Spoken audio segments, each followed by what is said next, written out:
Yes అది ఇప్పుడు దేశవ్యాప్తంగా కూడా ఒక సంచలనం అవుతోంది. నిన్నటి వరకు కూడా ఈ ధర్మస్థల క్షేత్రం అనేది ఒక పవిత్రమైన ఆధ్యాత్మిక క్షేత్రం. 800 సంవత్సరాల హిస్టరీ ఉన్న ఈ ధర్మస్థల పవిత్ర క్షేత్రం ఇప్పుడు అత్యంత వివాదాస్పదం అవుతోంది. ఇక్కడ అమ్మాయిల్ని రేప్ చేసి దారుణంగా చంపి పూడ్చిపెట్టారు అనేది అలిగేషన్. అందులో పనిచేస్తున్నట్టే ధర్మస్థలి క్షేత్రంలో ఒక శానిటరీ ఎంప్లాయీగా పనిచేసిన వ్యక్తి 10 సంవత్సరాల పాటు అదృశ్యమయ్యి 10 సంవత్సరాల తర్వాత పోలీసులు ముందుకొచ్చి తన చేతి సంచిలో ఒక పురిని కొన్ని ఎముకల్ని పట్టుకొచ్చి అప్పట్లో వందల మందిని దాదాపు 2014 నుంచి 1995 నుంచి 2014 వరకు వందల మందిని చంపి పూడ్చిపెట్టారు, నా చేతే పూడ్చించారు అనేది ఆయన చేసిన అలిగేషన్. ఆ గుర్తు తెలియని వ్యక్తి ఆ శానిటరీ ఎంప్లాయీ. ఇప్పుడు అతను ఇచ్చిన స్టేట్మెంట్ అనేది, ఆ ఫిర్యాదు అనేది ఇప్పుడు సంచలనం అవుతోంది. ఒక విధంగా ధర్మస్థల పవిత్ర క్షేత్రం అబాసుపాలైంది, వివాదాస్పదమైంది. సో ఇక్కడ రకరకాల ఊహాగానాలు ఉన్నాయి. 100 మందిని కాదు 400 మంది, 50 మందికి పైగా చంపారు అనేది ఇంకొక అలిగేషన్. సో ఈ అలిగేషన్స్ నేపథ్యంలోనే కర్ణాటక ప్రభుత్వం, ముఖ్యమంత్రి సిద్ధరామయ్య విచారణ కోసం 4 ఐపీఎస్ అధికారులతో ఒక సిట్ని నియమించారు. ఆ సిట్ కూడా గత 10 రోజులుగా పనిచేస్తోంది. ఎవరైతే ఈ 100 మందిని చంపి పూడ్చిపెట్టానని, తన చేత పూడ్చిపెట్టించారని ఆరోపించిన శానిటరీ ఎంప్లాయీ ఉన్నారో ఆ ఎంప్లాయీని ఇక్కడికి తీసుకొచ్చి ఎక్కడెక్కడ పూడ్చిపెట్టావో నీ అనుమానాలు ఏంటో చెప్పమని ఆ సిట్ బృందం, ఐపీఎస్ల బృందం అతన్ని అడిగిన నేపథ్యంలో ఆ వ్యక్తి దాదాపు ఒక 16 లొకేషన్స్ చూపించాడు. ఎంటైర్ ధర్మస్థలి పవిత్ర క్షేత్రం ఎక్కడైతే ఉందో దాని పక్కనే, దాన్ని ఆనుకుని ఉన్న 16 లొకేషన్స్ చూపించాడు. ఆ 16 లొకేషన్స్లో నేను చంపి పూడ్చిపెట్టాను అనేది. ఇదిగో మనకు ఎదురుగా కనిపిస్తుంది, ఇప్పుడు నేను చూపిస్తున్నాను, నేత్రావతి నది. సో నేత్రావతి నది విశిష్టత అందరికీ తెలిసిందే, దాని పవిత్రత అందరికీ తెలిసిందే. నేత్రావతి నది తీర ప్రాంతంలోనే, అంటే ఒడ్డు మీదే ఇప్పుడు మనం మాట్లాడుకుంటున్న ఈ ధర్మస్థల పవిత్ర క్షేత్రం అనేది ఏర్పడింది 800 సంవత్సరాల క్రితం. మంజునాథ క్షేత్రంగా దీన్ని పిలుస్తారు. శివుడికి అంకితం ఇచ్చిన దేవాలయం. దీనితో పాటు ఇటు హిందూ జైన మతాల సమ్మేళనం, అంటే ఇది జైనుల ఆధ్వర్యంలో, అంటే హెగ్డేల ఆధ్వర్యంలో ఈ ఆలయం నిర్వహించబడుతుంది. సో హిందూ పూజారులే పూజలు అయితే నిర్వహిస్తారు. కానీ ఇక్కడ జైన హిందూ సమ్మేళనం అనేది దేశంలో ఎక్కడా ఉండదు, ఏ దేవాలయంలో కూడా. హిందూ మతం వేరు, జైన మతం వేరు, కానీ రెండు కలయిక. అంటే ఒక హిందూ దేవాలయాన్ని జైనులు నిర్వహించడం అనేది బహుశా ఇక్కడ మాత్రమే జరుగుతూ ఉంటుంది. ఇక్కడ 36 అడుగుల బాహుబలి విగ్రహం కూడా ఉంటుంది, జైన తీర్థంకర ఆలయం ఉంటుంది, కుమారస్వామి ఆలయం ఉంటుంది, కన్యాకుమారి ఆలయం ఉంటుంది. అత్యంత పవిత్రమైన క్షేత్రం, దేశంలోనే అతి పవిత్రమైన పుణ్యక్షేత్రాల్లో ఇదొకటిగా భావిస్తారు. సో ఈ క్షేత్రం అంతా కూడా మనకు ఎదురుగా కనిపిస్తున్న నేత్రావతి నది. సో ఈ నేత్రావతి నది అంటే నిన్న మొన్నటి వరకు ఎంతో పవిత్రంగా భావించేవారు. అలాంటి నేత్రావతి కొన్ని వందల మంది జనాల రక్తంతో తడిసింది. కొన్ని వందల శవాలు ఈ నదిలోంచి కొట్టుకెళ్ళిపోయాయి. ఇంకొంతమందిని ఈ నది ఒడ్డుని పూడ్చిపెట్టారు అనేది ఇప్పుడు వస్తున్న ఒక అభియోగం, ఒక ఆరోపణ. ఈ ఆరోపణ నేపథ్యంలోనే ప్రస్తుతం ఈ నేత్రావతి నది ఒడ్డు మీదే ప్రస్తుతం ఐపీఎస్ల బృందం, అంటే ఒక సిట్ బృందం దర్యాప్తు చేస్తోంది. ఎవరైతే ఆరోపించిన శానిటరీ ఎంప్లాయీని తీసుకొచ్చి ప్రస్తుతం నది ఒడ్డున అతను చెప్పిన లొకేషన్స్లో దాదాపు 16 లొకేషన్స్ చెప్పాడు. 16 లొకేషన్స్ని మార్కింగ్ చేసి అక్కడ నంబర్లు ఏర్పాటు చేసి అక్కడ ప్రొక్లైనర్లు, మనుషులు తీసుకొచ్చి 10 అడుగుల లోతు వరకు తవ్వుతూ ఉన్నారు. మొదటి 5 లొకేషన్స్లో, ఆ వ్యక్తి చూపించిన 5 లొకేషన్స్లో ఎక్కడ శవాల ఆనవాళ్ళు దొరకలేదు. కానీ 6వ లొకేషన్లో మాత్రం ఒక మనిషి పుర్రే, ఎముకలు మాత్రం దొరికాయి. 5వ లొకేషన్లో ఒక వ్యక్తికి సంబంధించిన పాన్ కార్డు, డెబిట్ కార్డు దొరికాయి. ఆ వ్యక్తి గతంలోనే చనిపోయినట్టుగా తర్వాత ఎంక్వైరీలో తేలింది. సో ఇప్పుడు 6వ లొకేషన్లో దొరికిన ఆ పుర్రే ఎముకలను బట్టి అతను చెప్పిన దానిలో కొంత వాస్తవమే ఉంది, లేకపోతే ఇక్కడ ఎముకలు పుర్రెలు ఎందుకు ఉంటాయి అనేది ఇప్పుడు భావిస్తూ ఉన్నారు. సో అతన్ని తీసుకొచ్చి ప్రతిరోజు కూడా ఇక్కడ అతను చెప్పిన లొకేషన్స్ అన్నింటిలో కూడా తవ్వకాలు జరుపుతూ ఉన్నారు. ఇప్పుడు అతను చెప్పినట్టుగా నిజంగా 100 మంది ఎముకలు కనుక అక్కడ దొరికితే, అస్థిపంజరాలు కనుక దొరికితే ఇది దేశంలోనే అత్యంత దారుణమైన విషయం అవుతుంది, అత్యంత వివాదాస్పదమైన అంశం అవుతుంది. ప్రస్తుతం నేను ఇక్కడ లొకేషన్స్లో అసలు వాస్తవాలు ఏంటి, రకరకాల ఊహాగానాలు, రకరకాల ప్రచారాలు, రకరకాల విశ్లేషణలు, ఎవరిష్టం వచ్చినట్టు వాళ్ళు ప్రచారం చేస్తున్నారు ఈ క్షేత్రం మీద. నిజంగా ఆ వ్యక్తి చెప్పిన దాంట్లో వాస్తవం ఎంత, నిజంగానే జరిగాయా ఇవన్నీ కూడా. ఎందుకు అంటే ఇక్కడ దారుణాలు జరుగుతున్నాయని, 100 మందిని చంపేశారని కొంతమంది యూట్యూబర్లు రకరకాల విశ్లేషణలు, కథనాలు ప్రసారం చేసిన నేపథ్యంలో వాళ్ళ యూట్యూబ్ ఛానల్ను కూడా క్లోజ్ చేయించారు, వాళ్ళ మీద కేసులు కూడా పెట్టించారు. కాకపోతే ఎందుకు ఇవాళ ధర్మస్థల పుణ్యక్షేత్రంలో ఇప్పుడు పోలీసులు రావాల్సి వచ్చింది? ప్రస్తుతం ఆ పుణ్యక్షేత్రంలో AK-47 గన్స్ పట్టుకుని పోలీసుల్ని మీరు ఎదురుగా దృశ్యంలో చూడొచ్చు. నేత్రావతి నది ఒడ్డు మీద ఇక్కడ పోలీసులు ఎందుకు నిలబడాల్సి వచ్చింది? భక్తులతో కలకలలాడాల్సిన ఒక పవిత్రమైన ఆధ్యాత్మిక పుణ్యక్షేత్రంలో ఈ విధంగా పోలీసులు AK-47లు ఎందుకు ఉన్నాయి అని అడిగితే ఇదిగో ఆ వ్యక్తి ఎవరైతే శానిటరీ ఎంప్లాయ్ చూపించిన లొకేషన్స్ అన్నిట్లో కూడా పటిష్టమైన భద్రతా బందోబస్తు మధ్య తవ్వకాలు చేస్తున్నారు. గత 4 రోజులుగా తవ్వకాలు అనేవి చేస్తూ ఉన్నారు. సరే, ధర్మస్థల పవిత్ర పుణ్యక్షేత్రం కదా, ఎవరో వ్యక్తి చెప్తే నమ్మటం ఏంటి, అలా జరిగి ఉంటుందా, దానికి ఆస్కారం ఉందా అనే అనుమానాలు కూడా చాలామందికి రావచ్చు. దానికి ఎందుకు అనుమానాలు వచ్చాయంటే గతంలో జరిగిన అనేక ఇన్సిడెంట్స్, ఈ ధర్మస్థల పవిత్ర క్షేత్రం ఈ చుట్టుపక్కల గ్రామాల్లో అనేక మందిని చంపటం, అనేక నేరాలు జరగటం, అత్యాచారాలు జరగటం, వీటన్నిటి నేపథ్యంలో ఇప్పుడు ఆ వ్యక్తి చెప్పింది నిజమే అయి ఉండొచ్చు అనేది.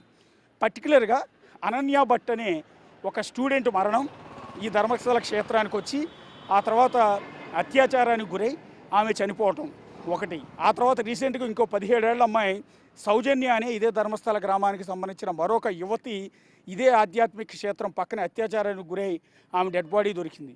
సో సౌజన్యకి న్యాయం చేయాలి, సౌజన్యను అత్యాచారం చేసి చంపింది ఎవరో తేలాలి అని ఎన్నో ఏళ్లుగా స్థానికులంతా కూడా పోరాటం చేస్తున్నారు.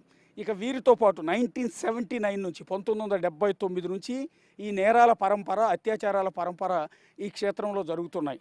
కాబట్టి కొన్ని వెలుగులోకి వచ్చాయి, కొన్ని వెలుగులోకి రాలేదు. కొంతమంది మనుషులు ఇక్కడికి వచ్చిన వాళ్ళు కనపడలేదు, ఏమైపోయారో కూడా తెలియదు. సో ఇక్కడ చదువుకోవటానికి వచ్చిన వాళ్ళు అంటే ఈ పవిత్ర క్షేత్రానికి సంబంధించిన ఆ కాలేజీల్లో చదువుకోవటానికి వచ్చిన అమ్మాయిలు కూడా మిస్ అయిపోయారు, వాళ్ళ డెడ్ బాడీస్ కూడా దొరకలేదు. సో ఇప్పుడు ఈ వ్యక్తి చెప్తున్నది ఏంటంటే అలా వచ్చిన టూరిస్టుల పైన అత్యాచారాలు చేసి వాళ్ళని చంపి ఇక్కడ పూడ్చిపెట్టాననేది అతను చెప్తున్నమాట. ఇప్పుడు అతను ఇచ్చిన లొకేషన్స్లో ఒక లొకేషన్ దగ్గర ప్రస్తుతం నేను ఉన్నాను, అందుకని పోలీసులు కూడా ఇక్కడ కాపలాగా ఉన్న దృశ్యాలు మీరు చూడొచ్చు. ఎవరైతే ఆ శానిటరీ ఎంప్లాయ్ ఉన్నారో ఆ ఎంప్లాయ్ చూపించిన ఒక లొకేషన్ మీకు ఎదురుగా చూపిస్తున్నాను. కరెక్ట్గా నేత్రావతి నది ఒడ్డు పైన ఆ చెట్లన్నీ కూడా క్లియర్ చేసి కొమ్మలని నరికి మార్కింగ్ చేశారు. మీరు ఆ ప్రదేశం మొత్తాన్ని చూస్తే ఇది ఒక లొకేషన్. సో ఈ లొకేషన్లో కూడా ఇవాళ తవ్వకాలు చేపట్టబోతున్నారు. ప్రొక్లైనర్ తీసుకొచ్చి మనుషులు తీసుకొచ్చి ఈ నేత్రావతి ఒడ్డు మీద ఉన్న ఈ స్పాట్లో ఇదంతా కూడా తవ్వకాలు చేస్తున్నారు. దానికోసం ఇప్పటికే క్లియర్ చేసిన దృశ్యాలన్నీ కూడా చూడొచ్చు. చెట్లు కొమ్మలన్నింటినీ కూడా పూర్తిగా నరికి వేశారు. మొత్తం చుట్టుపక్కల ప్రాంతం అంతా కూడా క్లీన్ చేశారు. ఇక్కడ ఒక మార్కింగ్ ఏర్పాటు చేశారు. ఈ మార్కింగ్లోనే ఇక్కడే మేము సవాళ్ళను పూడ్చిపెట్టామని ఆ అజ్ఞాత వ్యక్తి, ఆ శానిటరీ ఎంప్లాయ్ ఇచ్చిన ఆ వాంగ్మూలం ఆధారంగా, ఇచ్చిన కేసు ఆధారంగా ప్రస్తుతం ఈ లొకేషన్లో తవ్వకాలు చేస్తున్నారు. నిన్న మొన్నటి వరకు దాదాపు 5-6 లొకేషన్స్లో తవ్వకాలు జరిపారు. అవన్నీ కూడా పూర్తిగా కొంచెం లోపలికంటే ధర్మస్థల క్షేత్రం పక్కనే ఉన్న అటవీ ప్రాంతంలో తవ్వకాలు చేశారు. ఇది మాత్రం క్లియర్గా నేత్రావతి నది ఒడ్డు మీద, అది కూడా రోడ్డు పక్కన. మరి కాసేపట్లోనే ఇక్కడికి సిట్టు బృందం రాబోతోంది. ఇక్కడ తవ్వకాలు చేపట్టబోతున్నారు. ఇప్పుడు మనకు ఎదురుగా కనిపిస్తున్న ఈ ప్రదేశంలో ఆ చెట్లున్న ఆ పచ్చటి ప్రాంతంలోనే శవాలు ఉన్నాయా లేదా అనేది మరి కాసేపట్లో క్లారిటీ రాబోతుంది. అజ్ఞాత వ్యక్తి ఇచ్చిన సమాచారం నిజమా అబద్ధమా, ప్రచారం కోసం చేశాడా లేకపోతే మైండ్ పోయి చెప్పాడా అనేది కూడా మరి కాసేపట్లో క్లారిటీ రాబోతుంది. ఒకవేళ మనకు ఎదురుగా కనిపిస్తున్న ఆ మట్టిలో ఆ చెట్ల పక్కన శవాలకు సంబంధించిన అస్థిపంజరాలు, పుర్రెలు, ఎముకలు కనుక దొరికితే మాత్రం ఈ ధర్మస్థల క్షేత్రం అనేది అత్యంత అబాసుపాలయ్యే అవకాశం ఉంటుంది, అత్యంత వివాదాస్పదమయ్యే అవకాశం ఉంటుంది. కేంద్ర రాష్ట్ర ప్రభుత్వాలు దీన్ని సీరియస్గా తీసుకునే అవకాశం ఉంటుంది. దీని వెనక ఉన్న వాళ్ళు ఎవరు ఏంటి అనేది అరెస్టులు చేసే అవకాశం కూడా ఉంటుంది. ప్రస్తుతానికి ఎలాంటి అరెస్టులు లేవు, ఎందుకంటే అతను చేసిన అలిగేషన్ పైన ఎలాంటి ఆధారాలు లేవు కాబట్టి ప్రస్తుతానికి అరెస్టులు చేయలేదు. కానీ ఒకవేళ ఇక్కడ కనుక పుర్రెలు దొరికితే చాలా సీరియస్ యాక్షన్ తీసుకునే అవకాశం ఉంటుంది. సో ఇక్కడ మన కాసేపట్లో ఆ చెట్లు ఏవైతే నరికి కనిపిస్తున్నాయో మీకు, సో అక్కడంతా కూడా ఓపెన్గా క్లియర్ చేశారు అధికారులంతా కూడా వచ్చి. సో ఇదే ప్రదేశంలో మరి కాసేపట్లో తవ్వకాలు చేపట్టబోతూ ఉన్నారు. ఇది 8వ లొకేషన్. అతను ఇచ్చిన లొకేషన్స్లో 8వ లొకేషన్. దాదాపు ఇప్పటికే 7 లొకేషన్స్లో పోలీసులు తవ్వకాలు చేశారు. ఒకే ఒక లొకేషన్లో డెడ్ బాడీ అనేది, పుర్రెలు అనేవి దొరికాయి. సో ఇప్పుడు ఈ మిగిలి ఉన్న ఈ లొకేషన్ దగ్గరికి మరి కాసేపట్లో ఐపీఎస్ల బృందం అంటే సిట్ బృందం ఆ వ్యక్తిని తీసుకొచ్చి అతని సమక్షంలోనే ఈ తవ్వకాలు అనేది చేపట్టబోతున్నారు. సో అందుకోసమే ముందస్తుగా పోలీసు బందోబస్తుని ఏర్పాటు చేసిన దృశ్యాలు కూడా చూడొచ్చు. AK-47 పట్టుకుని ఇక్కడ పోలీసులు, ఎందుకంటే వెరీ సెన్సిటివ్ ఇష్యూ అయిపోయింది. ఇక్కడ దాడులు జరిగే అవకాశం ఉంటుంది, ఉద్రిక్తతలు చోటు చేసుకునే అవకాశం ఉంటుంది. ఇప్పటికే 2 వర్గాలు అయ్యాయి ధర్మస్థల క్షేత్రంలో. ఒకటి, ధర్మస్థల క్షేత్రంలో అన్యాయాలు, అరాచకాలు, రేపులు జరుగుతున్నాయని అనేవాళ్ళు ఒకళ్ళు, బాధితులంతా కూడా ఒకవైపు. కాదు అలాంటిది ఏమీ లేదు, ఆలయ పవిత్రతను దెబ్బ కొట్టడానికి ఒక కుట్ర ప్రకారం ఇక్కడ ఉన్న హెగ్డేల కుటుంబాలకు వ్యతిరేకంగా చేస్తున్న ప్రచారం అనేది 2వ వర్గం చేస్తున్న ప్రచారం. సో ఈ 2 వర్గాలు ఆందోళనలు చేస్తూ ఉన్నాయి. ఆ బాధితులకు న్యాయం చేయాలని ఒక వర్గం, కాదు తప్పుడు ప్రచారం అని ఇంకొక వర్గం. సో ఈ రకంగా ఒక ఉద్రిక్తత నడుమ చాలా సెన్సిటివ్గా మారింది ఈ ప్రదేశం అంతా కూడా. ఇలాంటి సెన్సిటివ్గా మారిన ప్రదేశంలో ఇక్కడ తవ్వకాలు అనేవి చేస్తున్నాను. నిన్నటి వరకు ఎక్కడెక్కడైతే అడవిలో అతను చూపించిన లొకేషన్స్లో తవ్వకాలు జరిపారో అక్కడ మీడియా లోపలికి వెళ్ళే పరిస్థితి లేదు. ఎందుకంటే అక్కడ లోపల వరకు మీడియాని ఎలో చేయలేదు. ఎందుకంటే అది అటవీ ప్రాంతం కాబట్టి కొంత రహస్యంగానే గోప్యంగానే ఉంచి తవ్వకాలు అనేది చేశారు. కానీ ఇది మెయిన్ రోడ్డు పైన, అది కూడా నేత్రావతి నది ఒడ్డు మీద ఈ తవ్వకాలు చేయబోతున్నారు.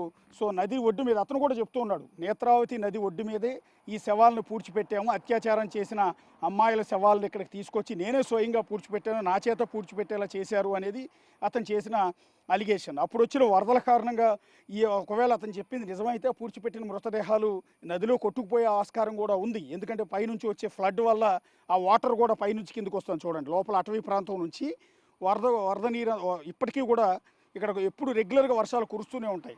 అలా కురుస్తున్న వర్షాలకు పైనుంచి వస్తున్న కొండల్లోంచి వస్తున్న వర్షాన్ని, నీటిని మొత్తాన్ని కూడా మనం ఎదురుగా చూడవచ్చు. ఇలాంటి వరద ప్రవాహం చాలా ఎక్కువగా ఉంటుంది. సో ఇలాంటి ప్రాంతంలో ఆ మృతదేహాలు ఎన్ని అడుగుల లోతులో పూడ్చిపెట్టారో, ఒకవేళ పూడ్చిపెట్టుంటే అవన్నీ కూడా ఇప్పటికి ఉంటాయా లేదా అనేది చూడాల్సి ఉంటుంది. మనకి ఎదురుగా ఎగ్జాక్ట్లీ ఆ ప్లేస్ కూడా కనిపిస్తుంది. చెట్లన్నీ కూడా నరికి మనకి ఏదైతే కనిపిస్తుందో అదే లొకేషన్లో మరి కాసేపట్లో తవ్వకాలు అనేది చేయబోతూ ఉన్నారు. కాకపోతే ఇక్కడ ఆశ్చర్యం ఏంటంటే, ఇంతమంది శవాలను కనుక నిజంగా ఇక్కడ పూడ్చిపెట్టే ఆస్కారం ఉంటుందా? ఇప్పుడు కాదు, ఒక 20 ఏళ్ల క్రితమే అనుకుందాం. 20 ఏళ్ల క్రితం కూడా ఇది రోడ్డే, అప్పుడు కూడా ఇది రోడ్డు. ఎంత పెద్ద రోడ్డు ఉండకపోవచ్చు, ఎర్ర మట్టి రోడ్డు, కంకర రోడ్డు ఏదో ఒకటి ఉండేది. సో ఈ రోడ్డు పక్కన దట్టు నేత్రావతి నది బ్రిడ్జ్ ఇది. ఈ బ్రిడ్జికి కూడా చాలా హిస్టరీ ఉంది. దాదాపు 50-60 ఏళ్ల క్రితం కట్టిన పురాతనమైన బ్రిడ్జ్ ఇది. సో ఈ బ్రిడ్జ్ అప్పటికి కూడా ఉంది. సో మనుషులు ఇప్పుడు కూడా అప్పటి నుంచి ఇప్పటి వరకు ఆధ్యాత్మిక క్షేత్రం కాబట్టి జనాల హడావుడి కూడా చాలా ఎక్కువగా ఉండేది. సో ఇలాంటి నేత్రావతి నది, ఇందాక నుంచి నేను చెప్తున్నాను కదా, నది ఒడ్డును పూడ్చిపెట్టామని ఆ వ్యక్తి చెప్తున్నాడని. ఇది నది. సో ఈ నది ఒడ్డున జనసమూహం ఎక్కువగా ఉండే ఇలాంటి చోట ఈ బ్రిడ్జ్ పక్కన, రోడ్డు పక్కన శవాలను పూడ్చిపెట్టే ఆస్కారం ఉంటుందా అనేది ఒక చిన్న అనుమానం. ఎంత పూడ్చిపెట్టినా కూడా అది కనపడకుండా ఉండటానికి లోపలికి తీసుకెళ్ళి పూడుస్తారు, కానీ ఇట్లా రోడ్డు పక్కన ఎలా పూడ్చుంటారు అనేది ఇంకొక అనుమానం. సో అతను చెప్పేది ఎంతవరకు కరెక్ట్ అనేది మరి కాసేపట్లో